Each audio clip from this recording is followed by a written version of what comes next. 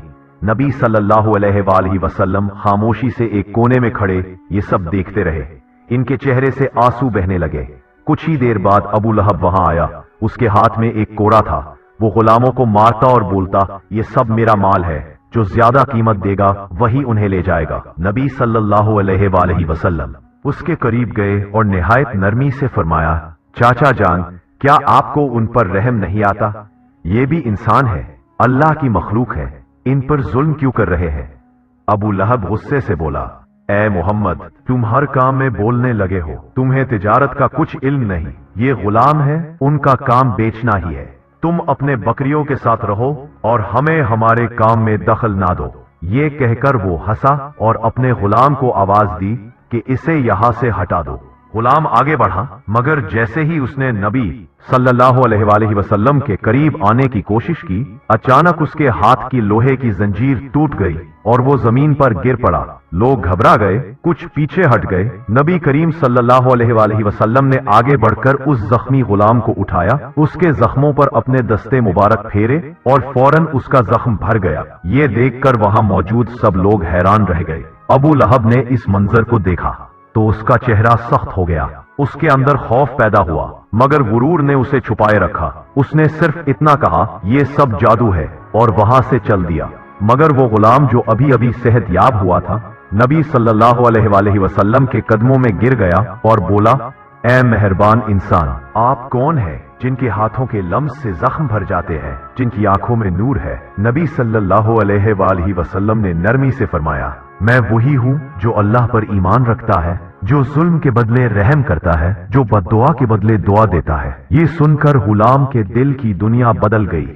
اس نے کہا، میں گواہی دیتا ہوں کہ آپ سچے ہیں، آپ کے رب کے سوا کوئی معبود نہیں۔ نبی کریم صلی اللہ علیہ وسلم نے اس کے سر پر ہاتھ رکھا اور فرمایا، جاؤ اب تم آزاد ہو گئے ہو۔ کسی انسان کو غلام بنانا اللہ کی مخلوق کی توہین ہے۔ یہ الفاظ سن کر وہاں موجود لوگوں میں سے کئی کے دل لرز گئے۔ کچھ نے چھپ کر کہا، یہ بچہ نہیں، اللہ کا چنا ہوا بندہ ہے۔ مگر ابو لہب کے کانوں تک یہ بات پہنچی تو وہ اور غصے میں آ گیا۔ اس نے کہا، محمد کے دل میں نرمی ہے، مگر یہی نرمی ایک دن مکہ کے سرداروں کے لیے زوال بنے گی۔ مگر نبی صلی اللہ علیہ وآلہ وسلم کے چہرے پر سکون ہی سکون تھا۔ آپ خاموشی سے وہاں سے لوٹ گئے۔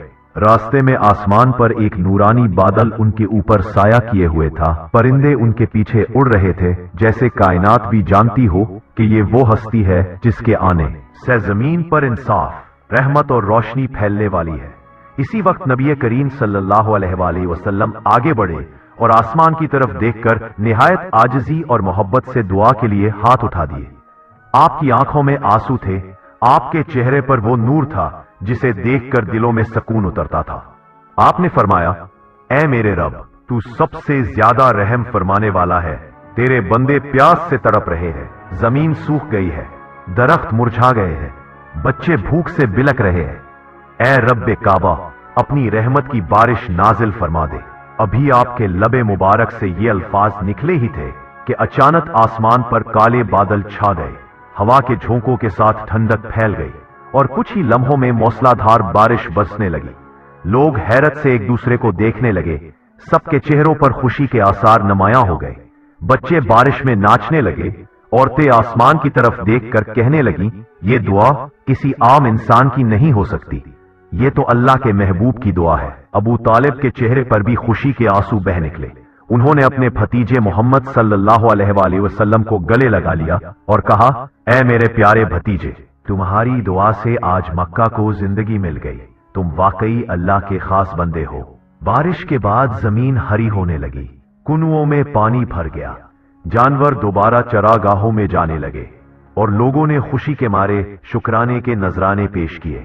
مکہ کے سردار، جو کل تک نبی کریم صلی اللہ علیہ وآلہ وسلم کو ایک چھوٹا بچہ سمجھتے تھے، آج حیرت سے ایک دوسرے سے کہنے لگے، یہ بچہ نہیں، اس کے ہاتھ میں کوئی راز ہے، اس کی زبان سے جو نکلتا ہے وہ سچ بن جاتا ہے۔ ادھر ابو لہب جو یہ منظر دیکھ رہا تھا، اس کے دل میں حسد اور جلن کی آگ بھڑک اٹھی۔ وہ بولا، یہ اتفاق ہے، بادل پہلے سے تیار تھے، اس بچے کی دعا سے کچھ نہیں ہوا۔ مگر اس کے اپنے غلام نے جواب دیا، مالک، میں نے اپنی آنکھوں سے دیکھا ہے، جیسے ہی محمد صلی اللہ علیہ وآلہ وسلم نے دعا کے لیے ہاتھ اٹھائے، ویسے ہی آسمان پر بادل آئے۔ یہ کوئی اتفاق نہیں، یہ اللہ کا اشارہ ہے۔ ابو لہب غصے سے آگ بگولا ہو گیا اور چیخ کر بولا، خاموش رہو ورنہ میں تمہیں سزا دوں گا۔ لیکن اب مکے کے لوگوں کے دل بدلنے لگے تھے۔ وہ جان چکے تھے کہ محمد صلی اللہ علیہ وآلہ وسلم کوئی عام بچہ نہیں، بلکہ اللہ کے خاص محبوب اور آنے والے نبی ہے، جن کی دعا سے خشک زمین زندہ ہو گئی، جن کے چہرے سے روشنی نکلتی تھی اور جن کی زبان سے نکلے الفاظ میں قدرت کی تاثیر تھی۔ اسی بات پر ابو طالب کے چہرے پر غصے کے آثار اور حیرت ایک ساتھ نمودار ہوئے۔ انہوں نے سخت لہجے میں کہا، اے محمد، تم دوبارہ یہاں کیوں آئے ہو؟ میں نے تمہیں پیچھے جانے کو کہا تھا۔ ننھے محمد صلی اللہ علیہ وآلہ وسلم نے نرمی اور عاجزی کے ساتھ جواب دیا، چاچا جان، مجھے آنے دیجئے، مجھے یقین ہے کہ اللہ تعالیٰ پانی برسائے گا۔ ابو طالب نے کچھ لمحے توقف کیا اور پھر سخت لہجے میں بولے، محمد، یہاں مکے کے بڑے سردار موجود ہیں، سب لوگ دعا کر رہے ہیں، لیکن بارش نہیں ہو رہی۔ تم ابھی اس چھوٹی عمر میں کیا کر سکو گے؟ اگر تم چاہو تو شاید ہو جائے، مگر یہ ممکن نہیں۔ یہ سن کر محمد صلی اللہ علیہ وآلہ وسلم دوبارہ پیچھے ہٹ گئے، لیکن ان کے دل میں امید اور یقین قائم رہا۔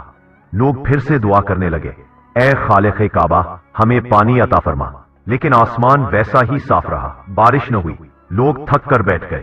ابو طالب نے پیچھے مڑ کر دیکھا تو حیرت زدہ رہ گئے کہ محمد صلی اللہ علیہ وآلہ وسلم پھر وہی موجود ہے۔ اس بار ان کا غصہ اور بڑھ گیا۔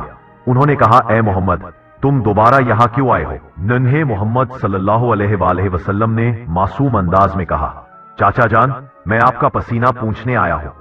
یہ سن کر ابو طالب کا دل بگل گیا۔ انہوں نے اپنے پیارے بھتیجے کو گلے سے لگا لیا۔ پھر محمد صلی اللہ علیہ وسلم نے فرمایا،